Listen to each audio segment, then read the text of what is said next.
Words are singularly the most powerful force available to humanity. We can choose to use this force constructively with words of encouragement, or destructively using words of despair. Words have energy and power with the ability to help, to heal, to hinder, to hurt, to harm, to humiliate, and to humble. A true community is not just about being geographically close to someone or part of the same social web network. It's about feeling connected and responsible for what happens. Humanity is our ultimate community, and everyone plays a crucial role. Unfortunately, we can never truly know if we're making the right decision. What we do know is that wherever we are, that's where the light wants us to be. It's the best place for us to be now. And as long as we don't try to control the situation, then we won't end up in the place we shouldn't be. On one hand, we know that everything happens for a reason, and there are no mistakes or coincidences. On the other hand, we learn that we can never give up, knowing that with the right tools and energy, we can reverse any decree or karma. So, which is it? Let the light decide, or never give up? The answer is both. We need to realize that our path to transformation is through our mistakes. We're meant to make mistakes, recognize them, and move on to become unlimited. As children, our imaginations are vibrant and our hearts are open.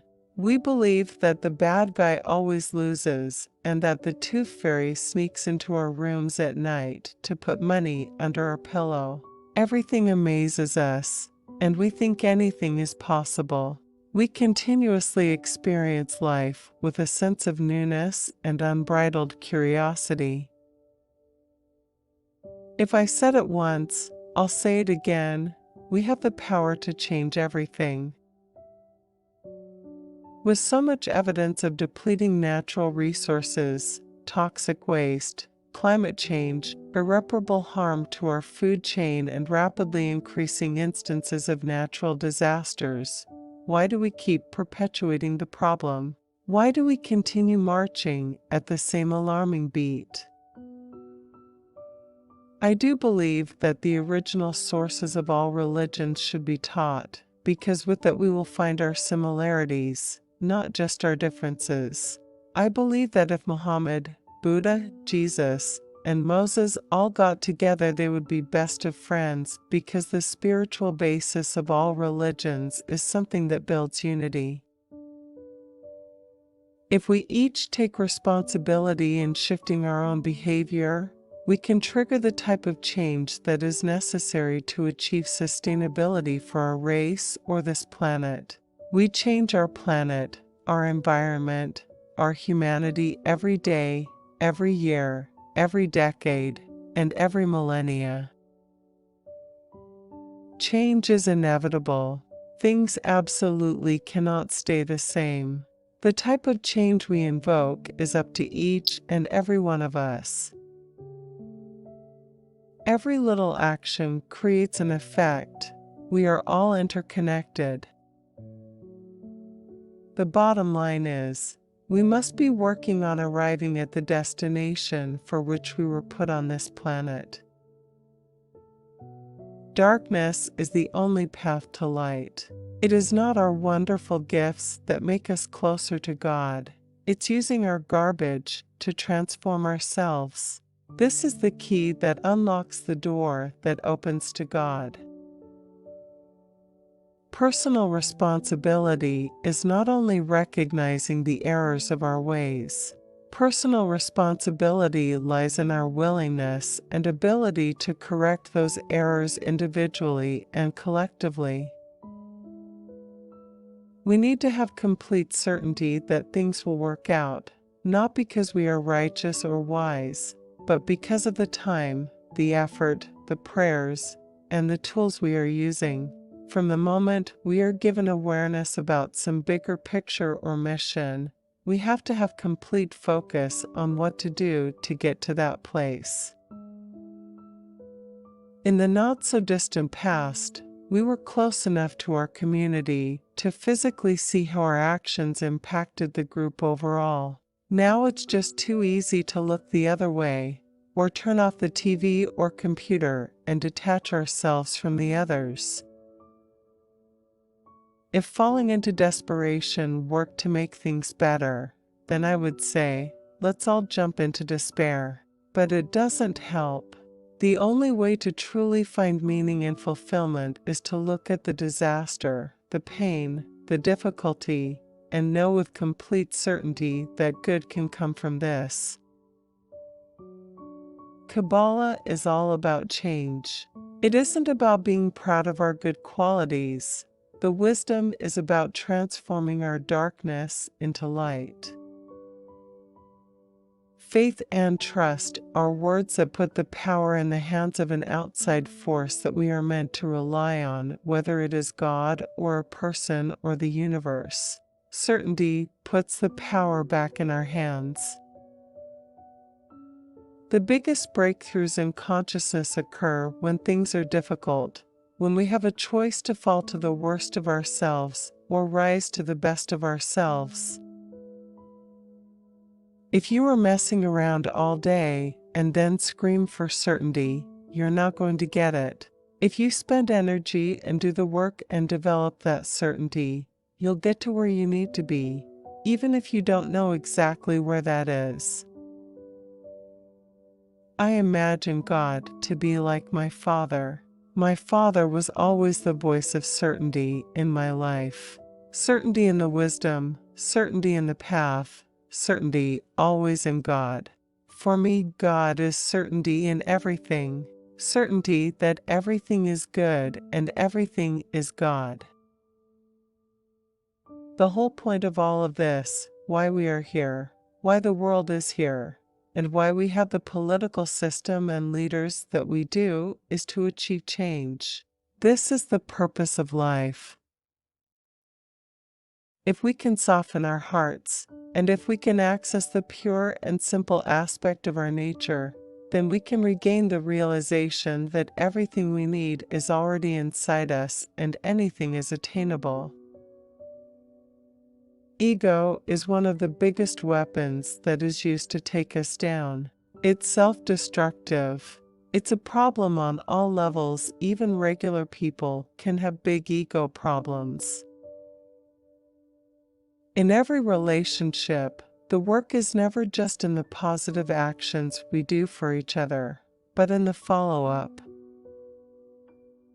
With every little bit of change we make in our lives, we can maximize that small change simply by asking ourselves, what's next? What can I do now? What additional responsibility can I take on? The problem with certainty is that sometimes it can sound cold and heartless, although it is the most compassionate and supportive answer. Unfortunately, it is human nature for us to only learn and grow from a place of emptiness. It's hard to learn when we are winning and on top of the world. It's our own small voice within that is our oppressor. It says we are not worthy and not powerful enough. Our limited beliefs are the real foes we need to fight and conquer. The truth is that we were born to have it all. And part of our handicap as adults is that we no longer understand our potential. It's enough to make a small shift within and a small action in the world. Collectively, these have a huge effect. Many can argue that it is our power of intelligence that is the key to the human domination of our planet. I suggest that it is the ability to put our thoughts into words that can be communicated to others. If we were handling a bomb, which could go off at any minute as a result of our actions, we would mind ourselves and be delicate. Our words have the same power, yet we wield them around as though they were powerless and insignificant. It is not our sexual preferences, the color of our skin, the language we speak, nor the religion we practice that creates friction, hatred, and wars amongst in society. It is our words and the words of our leaders that can create that disparity. In truth, we are all part of the team of humanity, and as such, we are all obligated to share ourselves and our talents for the sake of the team. Our contribution purely depends on our consciousness and our willingness to support those in need, to show vulnerability and accept the support of others, to share without expecting the credit, to give it our all and allow our hard work to decide the outcome, to understand that control can only be achieved with a shared responsibility. No one person is an island. Our dependence on the pollutants of this earth have always, and will continue to have, far-reaching consequences to our ecosystems, biosystems, geosystems, and our race's natural evolution. We are increasingly open to understanding how we are all connected, and that if we sink the ship that we are all on, we all drown. However, we have simultaneously become so focused on our own life experiences that we think we are alone. God is not separate from anything or anyone, so it's impossible to prevent God from being visible in our government.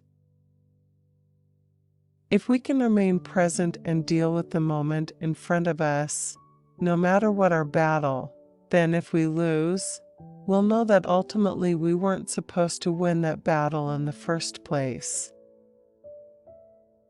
At any given moment, it's not about where we are supposed to be. It's about what work, which relationship, what decision I take. Every moment counts. Every decision counts. And if we look at our decisions in life as such, we stop battling and start winning. Before we come to a challenging situation, before the universe squeezes us, how much of our effort is geared toward the reason we came to this world? The more focus we have on the front end, the less focus we end up needing on the back end. To me, spirituality means no matter what, one stays on the path, one commits to love, one does one's work, one follows one's dream, one shares, tries not to judge, no matter what. I've learnt more physics from Kabbalah than I ever did in school. God never answers prayers. It is people who answer their own prayers by knowing how to connect and utilize the divine energy of the Creator and the godlike force in their own souls. When I grew up, I thought I was Jewish. Now I don't consider myself Jewish. I consider myself a Kabbalist. You should have certainty in what you do. Anyone who has done anything in this world was hated. If you're not hated, you've done nothing.